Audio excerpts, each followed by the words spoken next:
Hi, it's Tony Robbins here for another podcast, everyone. I'm really excited about this session because the man I'm going to introduce you to is a gentleman I've known for, I think about 15, 16 years. In fact, my son went to his church starting about 18 years ago called the Rock Church here in San Diego, which is where we are, just attended the service.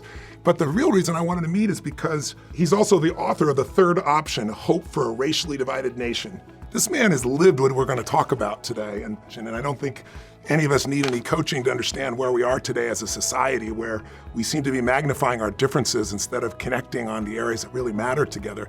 And, there's so much pain out there. There always has been. But I haven't seen many people talking about solutions. You watch the media and it's just more and more pain. I think it's part of that is the media today is not designed to inform us. It's designed to startle us, to get our attention. It's unfortunately a part of how economics occur for that type of business. And so I'm hoping that maybe there's a voice of reason here with a beautiful heart could really touch your heart today. And not that you are necessarily someone who's experiencing racism or have ever maybe said or done something that you didn't mean to that offended someone. But I think today we can maybe look at it with less judgment and really a deeper understanding of what's really behind it, because the issue is huge. If you're African American in this country, you're 3 times more likely to have your car searched when you're pulled over. If you have a white audience that's supposedly not racist in any way, just unconscious conditioning affects us all, whether we know it or not. And 13% of the time, that if it's an African American, they're going to have a 13% longer sentence, to give you an idea. I might give you a statistic. If you watch sports, I remember watching LeBron last year, and in the middle of the championship, here's this man, one of the most incredible athletes in the history of basketball, one of the most incredible athletes in the world, and he's got to deal with somebody putting the N-word on his mailbox at this day and age. And it's just, it's crazy and it's insane. And so maybe today we can bring a little voice of reason, and maybe we can have a conversation about things that most people don't want to talk about. So, Miles McPherson, brother. Hey, brother. So good to see you. Thanks for that intro. That was awesome. No, you're awesome. I was absorbing your book, and I have so many questions.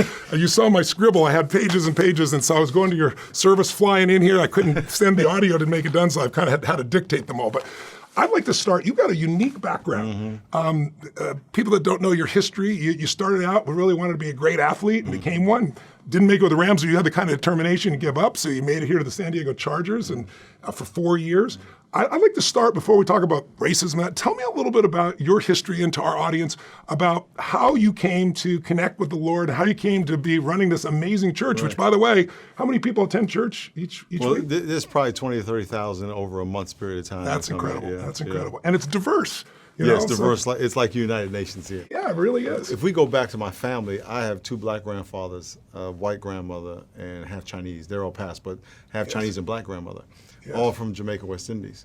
Wow. And I grew up in a black neighborhood, went to school in a white neighborhood. And because I'm mixed and have this nice brown cocoa color, you know what I'm saying? Yeah. I got harassed in the white neighborhood because I wasn't black. I wasn't white. And I got harassed in the black neighborhood because I wasn't black enough. I know they call you whitey there. Yeah, exactly. So I was kind of between both worlds. My white grandmother, when she was a kid, she was sent to Jamaica, Queens, from Jamaica, West Indies, so she wouldn't marry a black Jamaican. she meets a black Jamaican in Jamaica, and they end up dating and get married. And my grandfather would go to her house. They wouldn't let him in the front door. He had to go to the back. Oh. So when she married him, they cut her off. And even though we lived in Long Island, they lived right in Queens, 15 minutes away, we never knew they existed. Never met them, and it was never even spoken. What stage of life did you know? When I was an adult. Wow. It was never spoken when I was a kid. Wow. But being in a mixed family, we all got along. Grandma was the only white person in our family. Everybody else was brown, but she was just grandma to us. Of course, we knew she was white, but it's like, that's grandma. So I don't understand the problem. Yeah. And then playing sports, all sports teams were diverse. I mean, that's probably the one place people learn to get along, because you have a common enemy and a common goal. Yeah. And so I had kids on my teams that were white and black. We all got along, but when I went to school, at first to 8th grade in a white school, I got harassed and I came back. And in both those neighborhoods, where I grew up was black and where I went to school was white, they would talk about each other because they didn't know each other. Yeah. They would say, those people. And I said, no, you don't understand. Yeah. That's not how they are. Yeah. And so I was always kind of in the middle, dealing with both sides and trying to reconcile the differences. And it was in the 60s, so there was also racial injustice in the 60s and 70s. Yes. But then growing up, I got saved and started. I played football at the University of New Haven. Got drafted to the Los Angeles Rams at the time in 1982. Got cut. Came and played for the San Diego Chargers, which is now the LA Chargers, for 4 years. And my first 2 years, I was doing cocaine and living wild. And these guys shared the gospel with me on the plane, told me Jesus loved me, and I gave my life to Jesus and stopped doing cocaine in one day. Wow. And I said, okay, God, what do you want me to do? How many years ago was that? That was 1984. Congratulations, brother. 34 years. That's and I stopped awesome, cocaine man. in one day, and I haven't done it again. And I started a Bible study in my house with kids in my neighborhood, had 9 nationalities. At the time, I didn't grow up. I went to Catholic school, but once I got out of Catholic school in 8th grade, I stopped going to church. So I wasn't a church guy. Yeah. And I had 9 nationalities in my house, so I didn't understand what normal church was made of. Right. Normal church, 97% of churches are segregated, all white, all black, all Hispanic. We had 9 nationalities in my house. I became a youth pastor, and then in 2000 started The Rock, and it's been diverse since day one. Wow. It's been a beautiful path, and what I love seeing out there is the diversity. It's a reflection of San Diego, right? Exactly. What are the percentages? Exactly. It's almost identical, I was reading. It's almost identical. It fluctuates. The day we did the survey, we had 48% white and 52% everybody else. So, I mean, it just breaks down, from Asian to black to other and Hispanic. But when you look at it, it's just like, and there's so much interracial relationships that you have mixtures of everything. So it's just a beautiful mosaic of the kingdom of God. A long way from when your grandmother was alive, when that stuff was almost illegal, and your grandfather couldn't along the line, right? They got married twice. It was illegal. Wow. It was illegal in certain states, so they had to get married in one state and get married in another state. Wow. Yeah. Well, let's get into the core of it.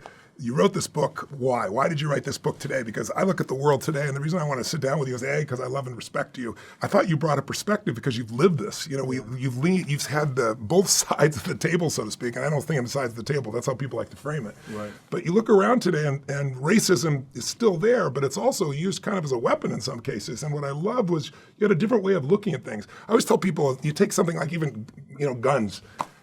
We forget that everybody wants the same thing. They want to have a different answer for it, but some people think you should have guns to protect your children and their family, and some people think you should not have guns to protect them. Right. But now we're in a world where the other side is evil and we don't talk to each other. Even in Congress, it used to be guys would fight like hell during the day and they'd go have a beer together at night and they'd have a conversation and they'd get to some place. But it seems now if you even talk to someone who has a different point of view, they're evil and you're tainted by that as well. And yet we all want the same things. We want our children safe. We want our places of worship safe. We want to go to our restaurants to be safe.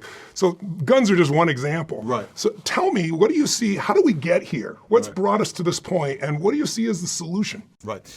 In every race conversation, it's about us versus them. Those are your two options. And whether it's your culture teaches you that, television teaches you that, you got to pick a side. You feel like you have to pick a side, and people feel trapped because they feel like, well, if I go on this side, I have to be against those people, whoever those people are. We'll get to it later. Yeah.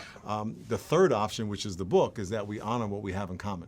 Yeah. People have more in common than they have in differences. I mean, both you and I want to have family. We want to be in love. We want to pursue our dreams and our goals. We want to be successful in life. Understand what our gifts are. We have the same DNA practically. You talk about that in the book too. 99.5% is identical, right? You and I, 99.5% identical, even though you're a lot bigger than me. We're 99.5% identical. And even though I'm black and you're white, we're still 99.5% identical. And more importantly, we're made in the image of God, the same God. And that's 100% identical.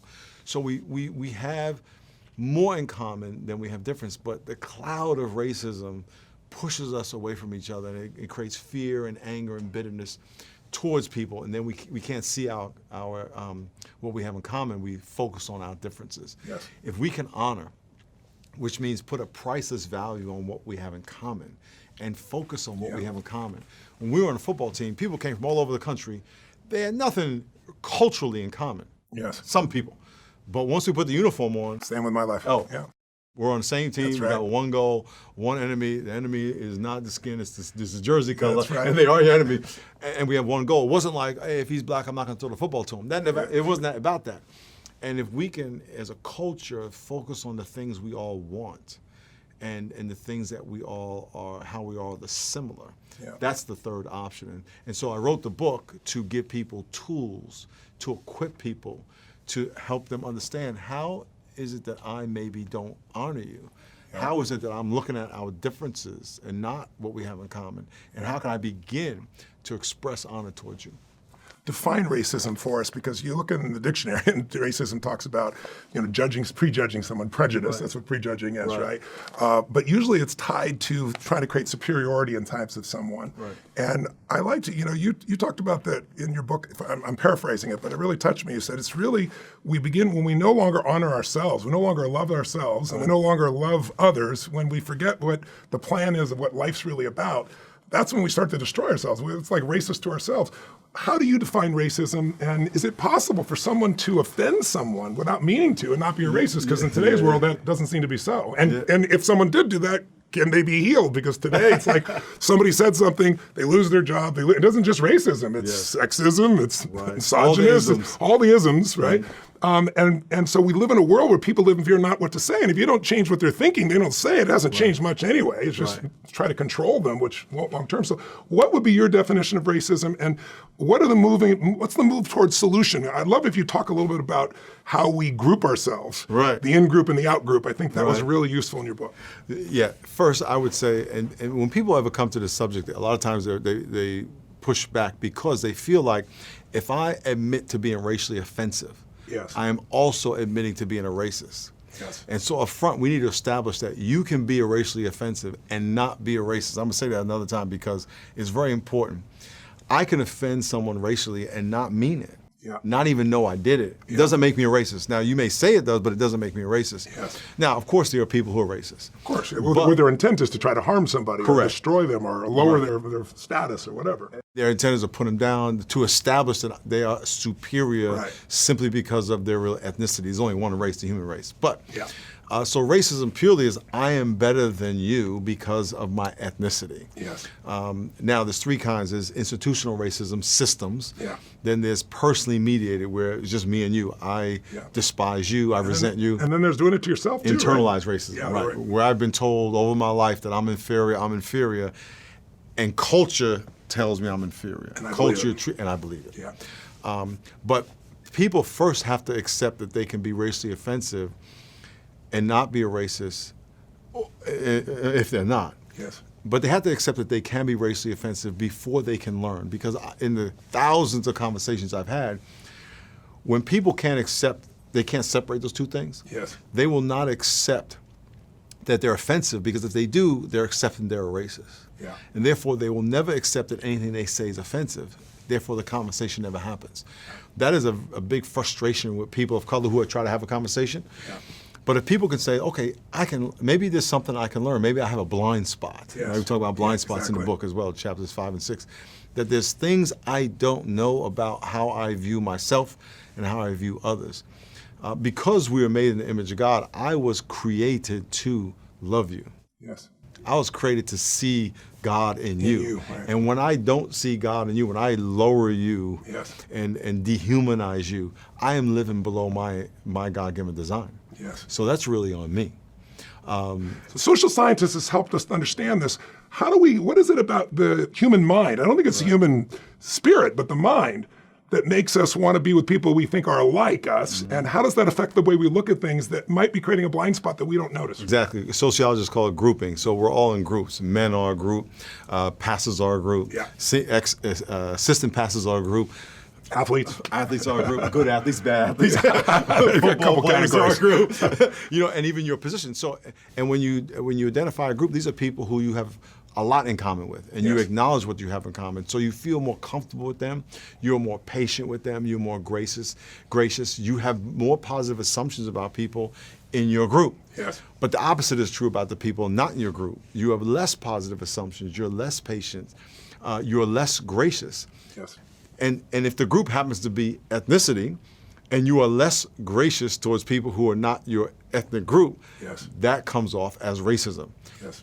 However, if we could all step back and acknowledge the groups that we're in that have nothing to do with race, and how we give favoritism to the groups we're in, and just apply that to race, apply it to gender. Give us an example. Give me an example of that. I walk into a room and there's a bunch of pastors in the room, and we're a mega church, right? So we're a big church. So there's a group of pastors that are big churches, and there's a group of pastors who have small churches. Well, the group of pastors that have big churches have more in common with me. So I may walk over to them, and the group of pastors of the small churches may feel snubbed. Okay. Those guys and think that's not the intent. It's not the intent. It's just you relate to them because you're solving some of the same problems, trying to serve such a large audience of people in a short period of time. Exactly. You may talk to a pastor and he has no one on staff. Yeah. So he doesn't have an HR director because he has no one to HR. Yeah, right? yeah, I get it. But you go to a senior pastor a lot of times I'll talk to people in business, and when I tell them we have 200 staff, they all of a sudden go, oh, I understand the burdens you have if you have 200 staff, right? Because they have 200 staff. And so now... But the way it'd be perceived by some people, it's kind of like, if I rub your arm like this, no problem. But if you've got a bunch of sores there, I could touch you with a cat hair and you're going to react. Exactly. And it's not just you, it's a set of life experiences. Exactly. So you have no bad intent. Correct. But in this case, it's not called racist. It'd just be called you're an arrogant son of a... Exactly. You weren't being arrogant. You were just trying to relate in some way. Right. And by the way, it could have been arrogance, but maybe not. Maybe it's just, hey, that's... Sometimes it is. Just like sometimes it is racism. Yeah, maybe I wanted to go learn from some of the senior pastors, right? So we do that all the time. We gravitate to people we're more comfortable with, the people we're around. But the people who aren't in that group, who may want to be in that group, they want to learn from that group. Yes. They might feel they were snubbed. Sometimes, listen, I know that sometimes I thought people were mean towards me because of race. It may not have anything to do with it. Yeah. It may have been they had a bad day. Yeah. And so, but that creates a blind spot, which is me being unaware of something I'm blind to. Yes. I don't even know what I don't know. Yeah. And one of the ways to find out your blind spots is to ask. You know, I tell guys, listen, go up to the women in your life, you mentioned women, and ask, do any of them think you're creepy? The answer is yes. The answer is absolutely yes, in case you don't know. We'll just tell you now. But I mean... you don't mean to be creepy, but you are. And here's how some guys will actually say, what does that even mean? Because they're so creepy, it's so normal to them. But if you ask, now I don't know how many women will be honest, but if you say, look, can you please tell me, is there anything I do that makes you feel uncomfortable?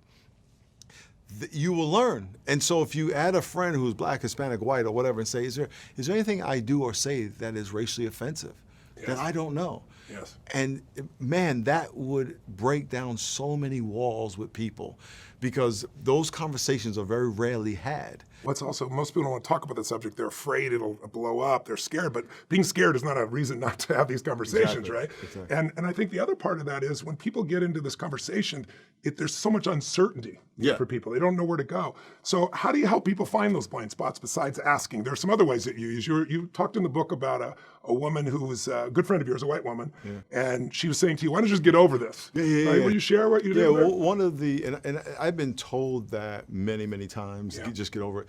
And I challenged 6 white people including this person, to go someplace where they would be the only white person. Yeah.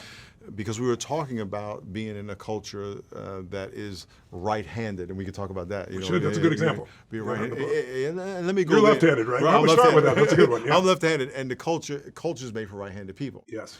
And so it's like right-handed privilege. Right. So your desk in school is right-handed. Yes. But I'm left-handed, so I couldn't put my elbow on a desk. Yeah. Or if I want to get golf clubs that are left-handed, I have to go to 3 extra stores than a right-handed.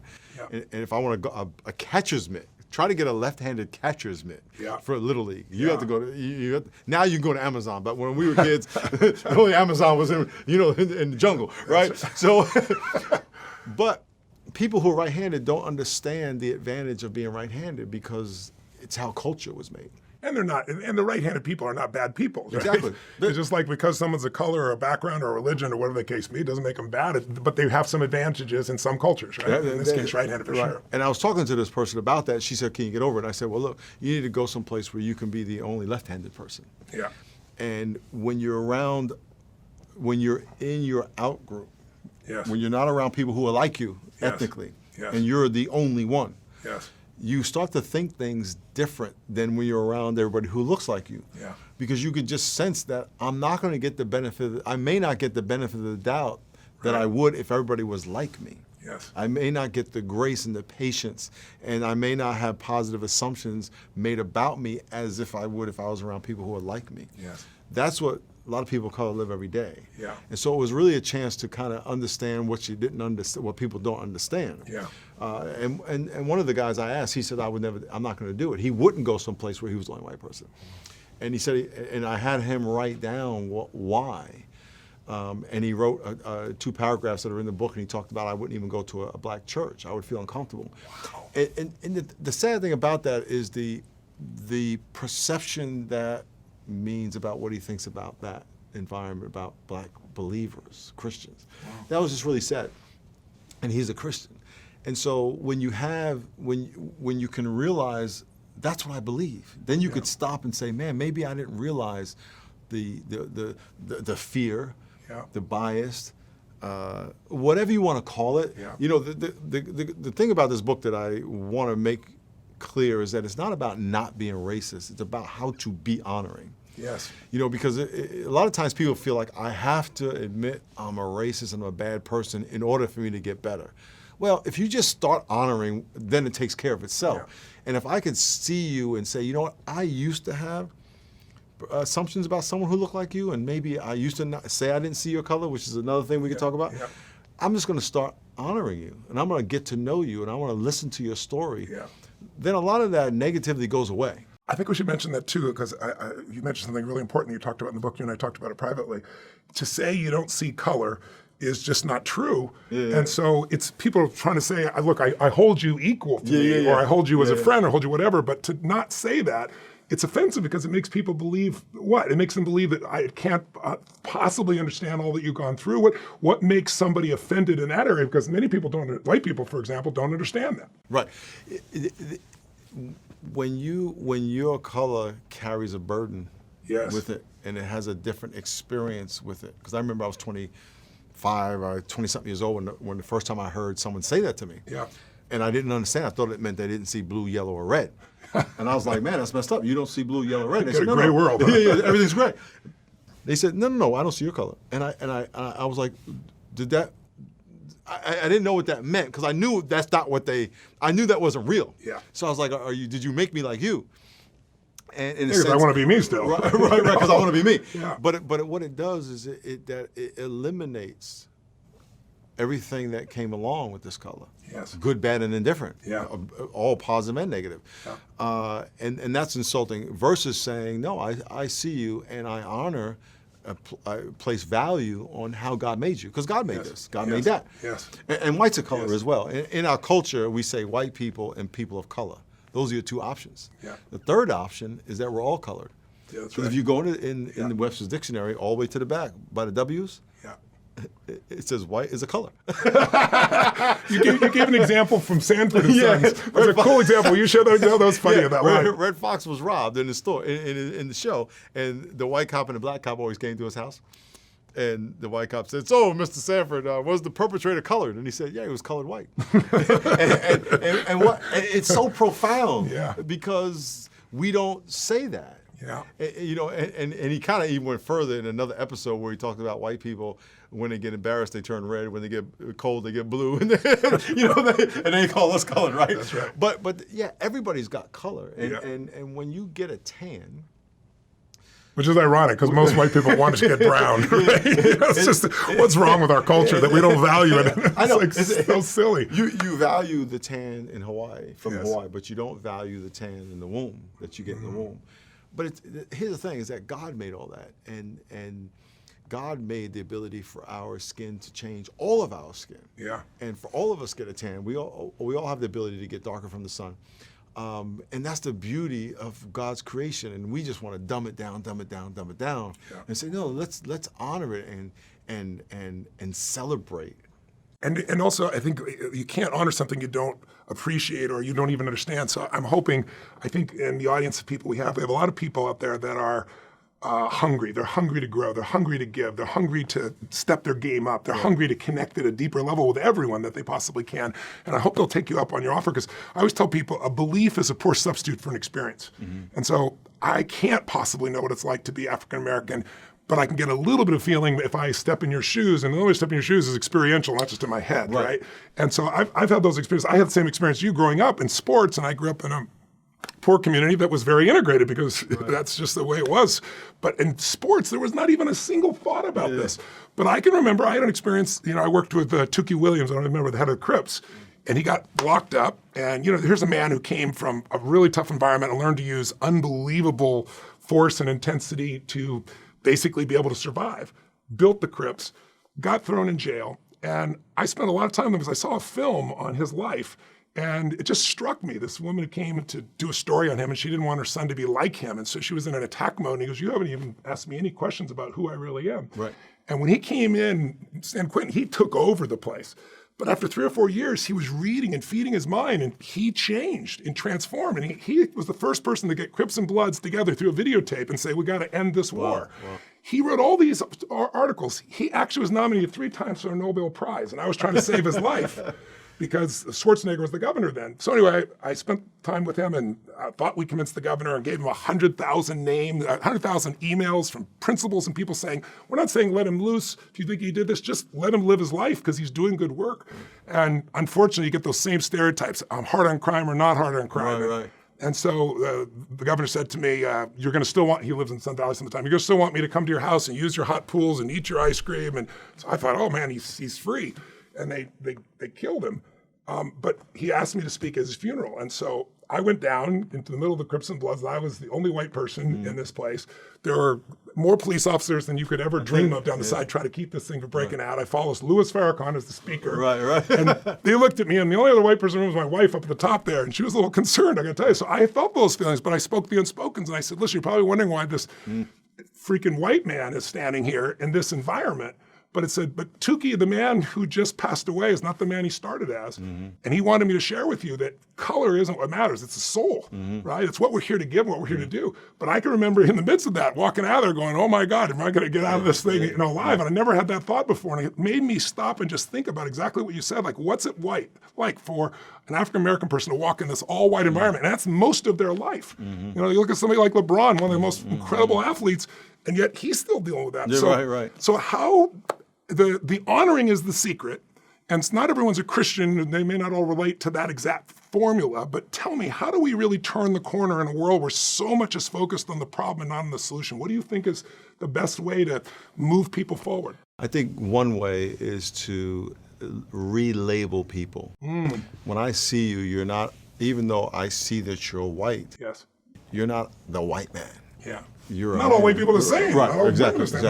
I had to relabel you as my brother, my sister, or my neighbor. Yeah. The greatest commandment, which I think everybody would understand, is the golden rule. It's the same thing: is to love your neighbor as yourself, or treat people how you want to be treated. So to love your neighbors as yourself. If I relabel you as something less than neighbor and dehumanize you, I don't need to love you. So when we look on the news and we see the athlete, the spoiled, if you label the athlete protesting the spoiled black athlete, or the immigrant, or the white supremacist, and you label them something that dehumanizes them, you give yourself permission to hate them. You give yourself permission to marginalize them. I remember when I was watching the Cowboys and Indians when I was a little kid, and I always wanted to learn about the Indians because they didn't have saddles. They were brown like me. The little girls had long black hair like my mom. Right? So, but they were savages. They weren't people. Interesting. And so when you relabel people, you give yourself permission to allow them to be mistreated less than you would set for yourself. And so if we went around and just looked on television, listen, you may, the people coming across the border, there's a lot of politics there and there's a lot of complications of immigration. I get all that. Yeah. However, we have to start with that they're humans. Yeah. We can't start with that they're less than, because that's what they are. They were made in the image of God as the same as I was. And that's what happens in every war. The Japs, all the terms that are given to someone to separate them, to make them less than, so that someone can justify killing somebody for the most part. And we justify mistreating them. And so if we can start with humanizing people and giving them, next, if we can have a race consultation when we speak to them. In other words, when I'm talking to you, I know I'm talking to a white man. Yeah. You're white. I see that. God gave me eyes and a brain to process information and visual. That's not bad. If I turn that into a bad thing, that's on me. Yeah. But I need to allow you to disclose to me who you are. Yeah. It's like the guy in the crypts, right? You saw him and you allowed him to disclose to you his genius, right? And hear his story, and you were able to filter his experience and his intelligence and put it in and say, okay, now I see why he did that, but he has the potential to do that. And who he is today, too, because I think what happens today is we lock people in a moment of time as a tool for control, power. Yes. No one has a corner market on racism. It's sin, Yeah. right? So we all do it. Or some other ism, at least. It's right, it's right. And so if you allow people to self-disclose, if I approach you and say, there is something ingenious in him, without even knowing who you are, right? There's something ingenious. If I see someone at the airport, I talk to all the sky caps at the airport and all the TSA people, and and I know that every single person, there's something ingenious in them. I want to know what that is. Tell me your story, your pain. What are your dreams? Tell me about your family. And there's a gem there. Now, if people want to talk, you'll discover something amazing. If you're looking for it. If you're looking for it, you have to look for it, and you have to give them the But if chance. you're looking for what's wrong is always available. So is what's right, right? Yeah. And we all have a social narrative. A social narrative is a story that it's a story that shapes how you see the world. It's what your parents told you, your neighborhood, your friends, and your social narrative created the prescription of the glasses through which you see everything. You're one of 6-7 billion people. So you have 1/6 billionth of the truth of a perspective. My brothers and I have 2 brothers. We slept in the same room growing up. We have different social narrative. We have the same parents, same house, same street, same friends, same school at the same time. But yet we had a little different experience because we're different people. And so all of our social narratives has a perspective. And that perspective has blind spots because it's limited.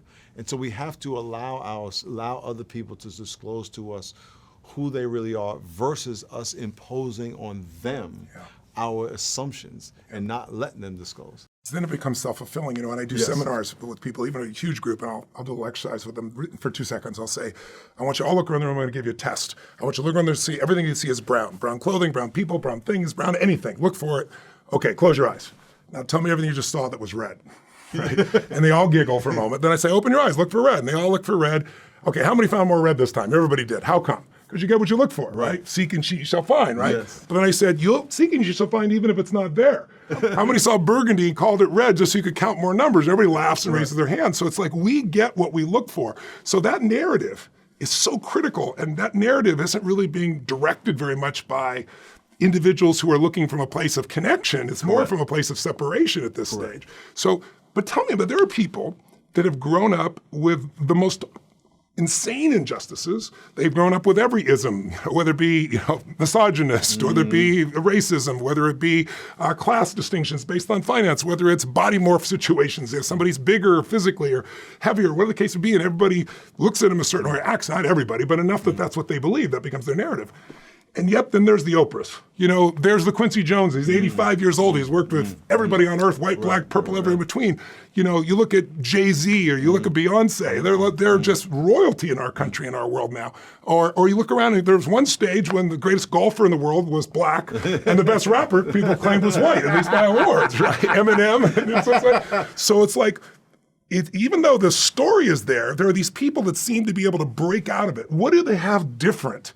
Do they develop a story that says, I don't care what the environment does, I'm going to create life on my terms and add value and change? What is it do you perceive that they have that allow them to break out of all the isms and all the limitations that are legitimately there, but it didn't stop them? Why? Yeah, I think every one of their stories is different. Yes. And as you know, anybody successful has put in time and work. And there are a lot of people where the stars align and things happen. And so for each one of those people, I couldn't tell you. However, I would say this. Every man is made in the image of God, and every man has that capacity for way more than we can ask or imagine. And certain people just happen to be able to tap into the greatness that God has put in them and the ability, and they match up their gifts, their calling, their talent, and their drive, and they just won't take no for an answer. That's right. You know what I'm saying? And they usually have something they're trying to serve more than themselves. Even if it's an athlete, he's trying to serve something large, build something more than himself. And it feels like to me, I don't know what your experience is, if it's the same, it's like God moves to those that are trying to serve more than just themselves. Like, we're just trying to serve ourselves. We get a certain amount of insight, I think, because life supports life. We're all part of life. If you're trying to support your family, you get a different level of insight. You're trying to support a giant community like you do, you get a different level of insight. You're trying to do something for the world. Whether anybody knows it or not, you know it's right, and you get a different level of insight. So it's like, where have your insights come from most? Where have you gotten the insights that have allowed you to navigate through all these challenges to a place where you're able to serve so many? When I was leading up to the age of 24, I was living for me. Football was my God. Getting high was my God. And then when these guys shared the gospel with me, that Jesus died for my sin and rose from the dead, and not that I was going to join a religion, but that I was going to have a relationship with God.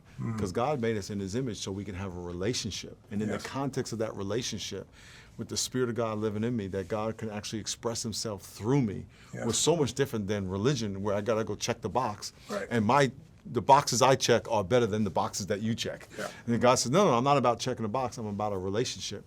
So at the age of 24, when I gave my life to Jesus Christ, I stopped doing cocaine, and one day, April 12th, 1984, stopped smoking weed that day. My girlfriend and I got back together that day. She's your wife today. She's my wife today. How many years later now? 34 years. Yeah, good you know the number, because she's watching. She's watching right now. 34 years, September 11th.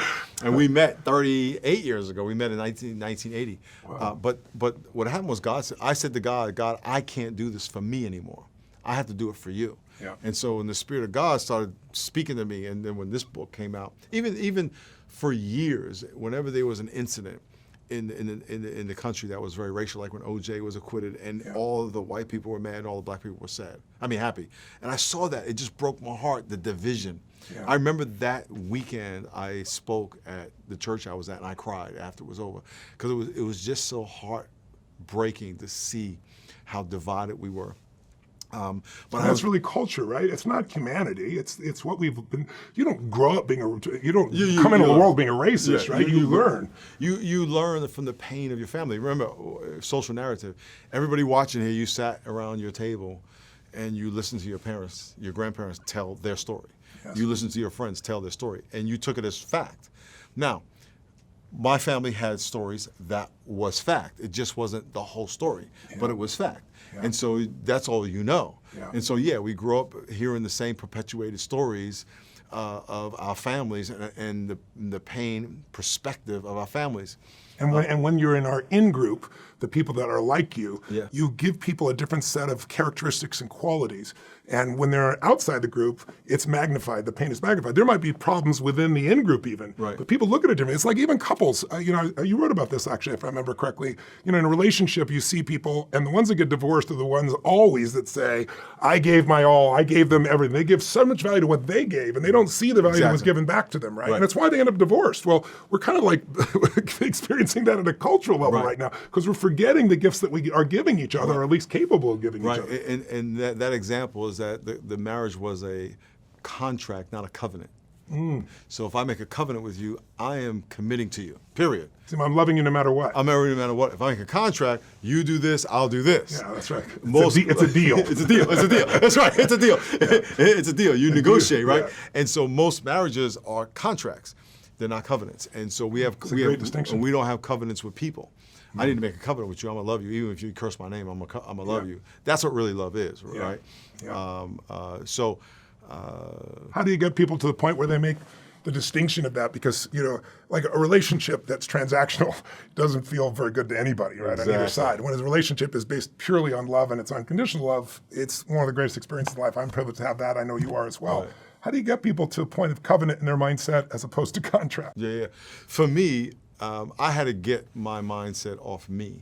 And when God got into my life and God said, I made a covenant with you, because you have nothing to offer me. I mean, it's not like I went to God and said, God, look, let's make a deal. And he's like, no. You were saying today in the service, he was saying today, there's nothing God, one thing God can't do. He's not going to learn from you.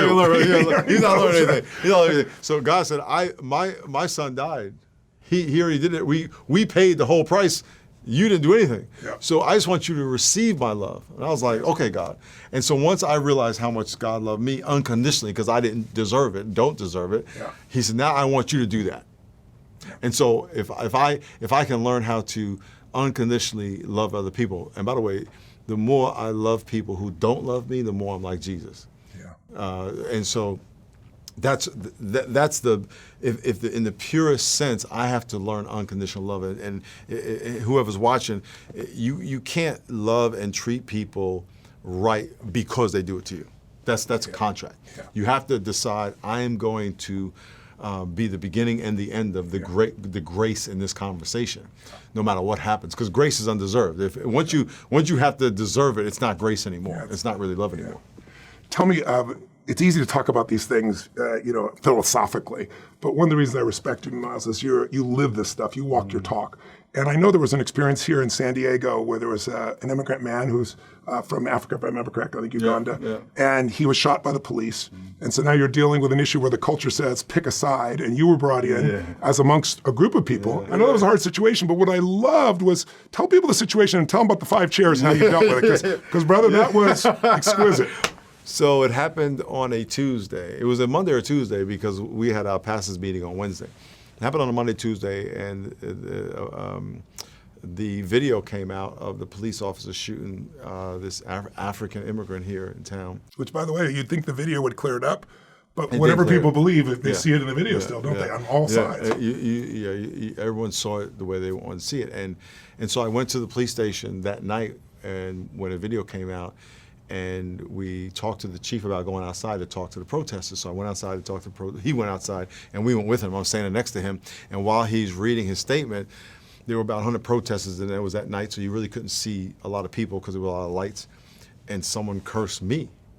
No, they said first the church. The church. They blankety blank the church. Rock Church. And I was like, my head just jerked up. Like, wow, we didn't. How did we get in this? Yeah. And then they said blankety blank Pastor Miles. Yeah. And it really bothered me. And then, so that was on Tuesday. I went to staff meeting the next day, and in our staff we have Black, white, Hispanic, Asian, Middle Eastern, all these different ethnicities in our pastoral staff. Yes. There's 30 pastors in the room. So we got in a discussion. I said, look, we got to talk about this because I got to address this Sunday. I could easily say, hey, let's pray for the city, but we just kind of go in deep a little bit. So we had a discussion. I'm thinking, man, if we were divided in that room, because there was an ex-cop in that room, there was a pastor whose brother was working SWAT in the protest that week. Wow. And then there were African-American guys who got to tell their kids how to respond when the cop stops them. Yeah. So we were all having this discussion in our pastoral staff. So that Sunday, I said, I got to... So in your own staff, you had all these different points of view there, even amongst your team. Man. Right, and I'm thinking, these are only 30. Wow. We're going to have, your thousands, right? And so God gave me this vision of this table with 5 chairs, and one chair represented the police officer. One chair represented the people who thought the shooting was justified, which some did in the room. Another chair represented the people who thought the shooting was unjustified. And then there was another chair that represented the devil that said, you got to pick one or the other. That's where the culture... That's where everyone gets divided. That's where all the pain comes from. You got to pick a side. And then the other chair said, I have a third option. That was God's chair. And it's how do you... And the big question that night was... So how did you use each chair? Tell people, because I thought it was brilliant. Well, I said some of you in here... so here's a police... You stood behind the police chair, right? And my father was a cop. My son's a cop. Wow. And now my father arrested cops as a cop. Wow. So cops are human. Yeah. They have an incredible, hard, difficult job. Yeah. But they're human. Yeah. And they do a superhuman job. When you pick a side from in-group, out-group, once you pick a side, you, by cultural standards, can never agree with the other side. So if you're a Republican, you can't agree with a Democrat. If you're a Democrat, you can't agree with a Republican, even if they have a great idea. It used to be, but not anymore. Right. We're so polarized. We're so polarized. So if you are someone who sides with the police, you find yourself in a position where you always have to side with police and never look and never be able to accept that maybe sometimes they're wrong. Yeah. If you side against the police, it's the same thing. Yeah. And that's the problem with the culture. And so I stood behind the police and said, look, I believe most police are great servants and they do a great job, and there's some who do make mistakes or are malicious. Yeah, most for sure. Then there are some people who believe that the shooting was justified. You stood behind that chair. They were behind that chair. And you know what?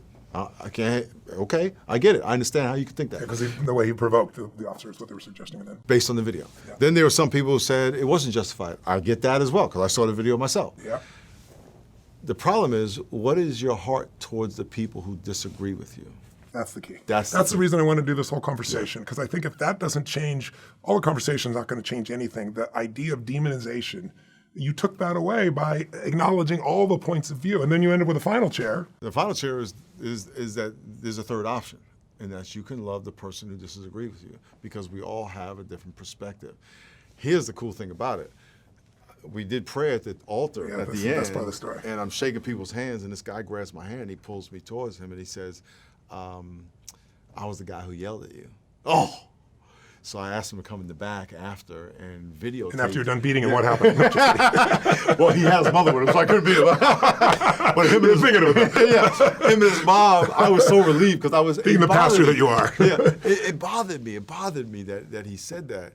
And he came in the back and apologized in front of his mom. And his mom was like, "What did you say?" And he said, "I didn't think Pastor Miles cared."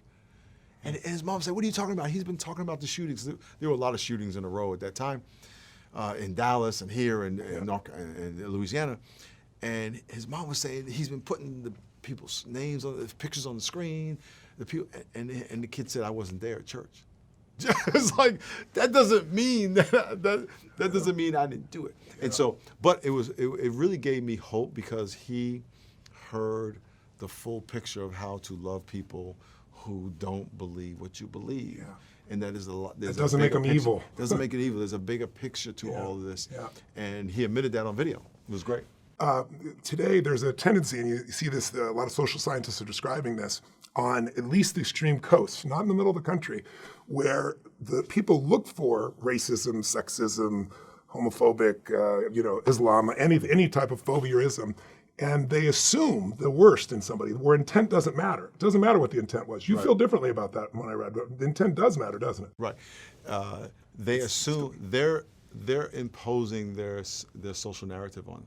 Yes, their story. Their story. So if I assume white people are evil, all white people. Right. So I come into this conversation, and if I assume that, I now have to prove that about you. Yeah.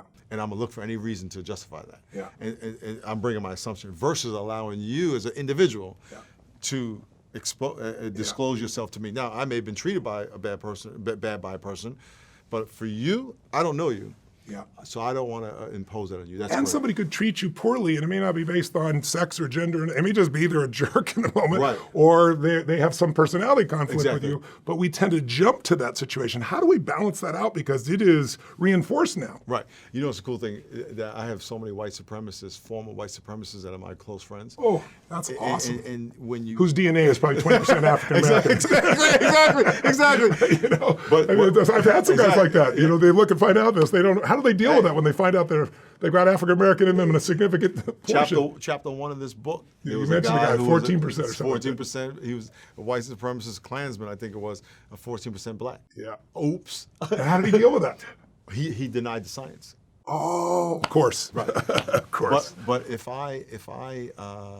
when I look at the people who are like that and realize people change and realize there's something more to, there's something in there deeper than your hate. Yeah. And I'm challenged to get to that. Yeah. And I'm challenged to discover that. If we can give people the benefit of the doubt and say, no, there's something, they were made to love like I was made to love, like God was made to love. Let me go after that. So often when you find their histories in it, because I deal with this like you do in the work I do, I always know that you can't influence somebody if you're judging them. I mean, maybe you can, but not consistently and not at a higher level. And so very often these judgments are made and then it becomes self-fulfilling. It's like, if you're talking with somebody and you believe they're your friend and they treat you really bad one day, you don't think they're a racist or sexist or anything else. You think if you can't resolve it, they're having a bad day because you know they're a good person. That's your identity for them. But if you think they're manipulating whatever, then the first question, if they start treating you good, you're like, what do they want? Yeah, exactly.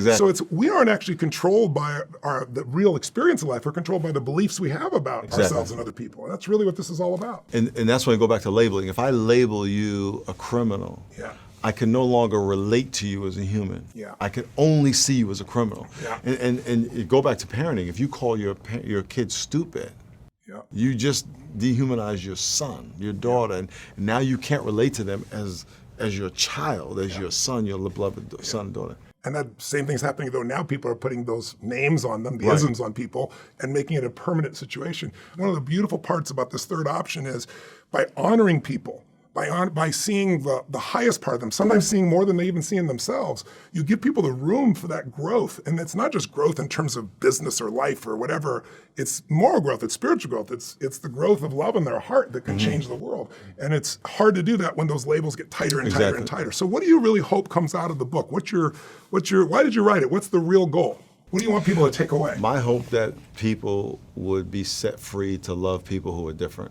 And in doing that, people are going to realize, I didn't realize I had this bias. I didn't realize I had this prejudice. I didn't realize I was cutting people off. I didn't realize I was making these assumptions about people without demonizing people, setting people free to actually be what God created them to be and actually enjoy the relationships that they are being cheated out of. Yeah. I mean, black people are fabulous. Latinos are fabulous. White people are fabulous. Asian people are fabulous. I mean, I can go around 190-something countries, right? Everybody's fabulous. They really are. Because God didn't make mistakes. He didn't say, I'll make these good and these bad. People are fabulous. And then but when we put them in these little labels, we stamp mediocrity on them. And we stamp inferior on them. And now we ruin the relationship. And we imprison ourselves because we really can't grow as well. Right. Give me, you talk about 4 steps that people can take. You mentioned one of them already, and I really touched because brother is part of my lexicon with human beings, is why I have a connection. I love people, a sister. What are the 4 things that you talk about as practical steps that if I'm back here at home and going, okay, guys, Christian or not Christian, because there's many different religions walking and people that aren't religious, but I care about human beings and I want to be part of this. I want to be part of the solution. How do we be part of the solution? Because we covered a lot of area, but let's maybe 4 very simple things. Number 1, relabel everybody as your neighbor. Or your brother or your sister. Or your brother, sister, same thing. That person is equal to me. But you have to. But if you say that's my brother, that's my sister, and remember that means that they're equal to you. And not just saying that verbally, but actually taking that in your heart so that it guides the way you think about them and yourself. And then you can filter your assumptions through that label. And brothers and sisters fight at times. Brothers have different points of view. They get pissed off. But at the end of the day, At the end of the day, I would say have a race consultation. Let people self-disclose to you. I want to learn the greatness in you. There's something amazing about you. Look for it. Look for it. You have to look for it. See people's color. And don't say there's no color. Correct. Like, see people for what they are. Yeah. You know, I want to know where you're from. Tell me your history. I want to know your ethnicity. I want to know your culture. What you've been through. Tell me about your culture. Yeah. And then I would say acknowledge that you have a blind spot. Acknowledge that you don't know everything. Allow yourself. Don't be afraid to think it means something bad when it's part of the learning process. Right. We're all conditioned. Exactly. We can all fail without being a failure. We can all lose without being a loser. So if I failed in being offensive, doesn't mean I'm a failure. Right. If I've been racially offensive, doesn't make me a racist necessarily. Yeah. I got to own it and grow. Yeah. Can people can find a way to be offended also, though, no matter what you do, if they want to be, can they not? Correct. I mean, anyone. I'm not just talking about racism. I mean, any. Absolutely, absolutely. And that's on the receiving end, that I have to give people grace and not assume that they meant to hurt me. Yes. Or not assume they meant to hurt me because of a reason that I think. Yes. And even more importantly, not assume that that's the way they always will be. I think that's the most important one. You know, so often, too, the people that are truly racist, they're trying to harm somebody. Right. The people that are the most aggressive harming others were often harmed by others before them. I mean, I know almost anybody I've ever dug in that area, the most mean, horrific human beings, really underneath it, there's an enormous amount of pain. And so, unfortunately, is that your experience? Those who have been hurt often hurt others, unfortunately. Not all, fortunately. Exactly. Hurt people. And here's the thing, you can't pull, when you're being a racist, you're trying to pull somebody down. Yeah. But you can't pull somebody down unless you feel below them. Yeah. Right. Yeah. And so those people are that's beautiful. That's really beautiful. It's their insecurity. Hope you all heard that one. That was a good one. Say that one again. You can't pull somebody down unless you feel below them. Yeah, that's beautiful. You know, that's a good thing to remember if someone's judging you too. You have to remind yourself. Right? Totally. Because you see a typical racist guy, like a white supremacist I dealt with once. His father beat him. He hated his father. He hated his life. He hated everything. So of course he hated somebody else and looked for something to do. You know, that's just how it goes. Matter of fact, I was in the prison in juvenile hall talking to a white supremacist teenager, and his father beat him.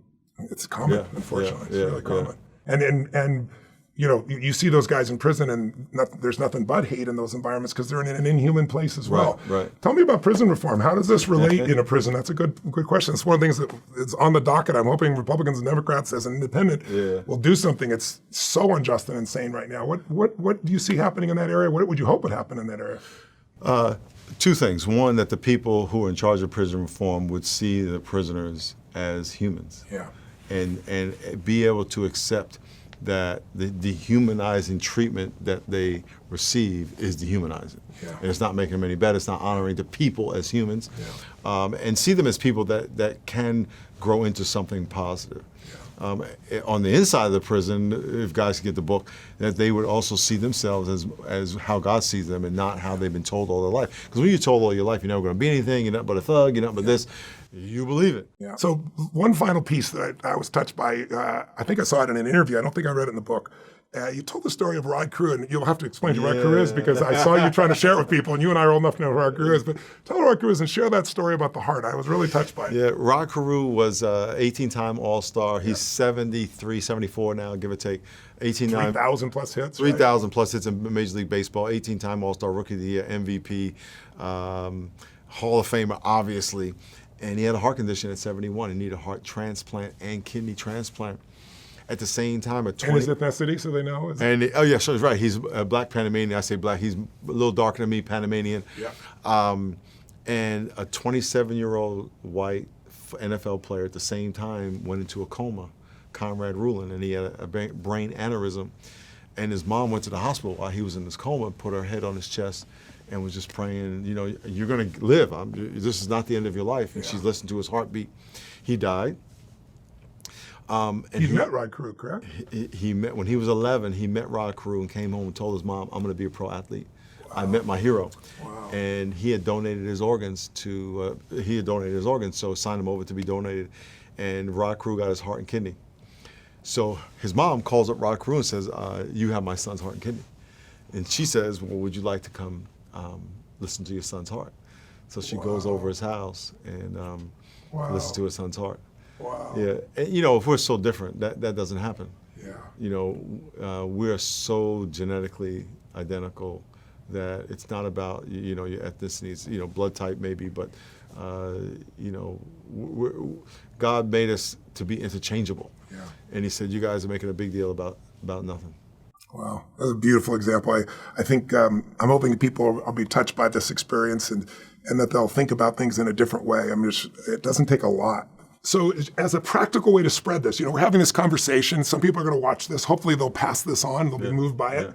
But you've got a great quick option that could really help spread the word and maybe change the tide of momentum. And I understand that you call it the third option challenge, to love someone who doesn't look like you. Tell us about that. Very simple. You say, hey, I'm Miles McPherson, and I accept the third option challenge to love somebody who doesn't look like me. And I want to love Tony Robbins and tell you I love you. And what I appreciate about you is you are so sincere and such a sincere friend. I know we don't see each other all the time, but you are so sincere, and thank you for coming here and talking about the book. Miles, you walk your talk. You're a beautiful soul, amazing pastor, and amazing church. But I really want to recommend everybody pick up the book, The Third Option, Hope for a Racially Divided Nation, maybe radically divided as well, nation on this issue. Miles, it's awesome to be with you. God bless you. God bless you. The Tony Robbins Podcast is directed by Tony Robbins and hosted by Tony Robbins and Mary Buckheit. Anna York is the executive producer and steps in as occasional host. Digital editing by Jamie Carvajal and Adriel De La Torre. Copyright Robbins Research International.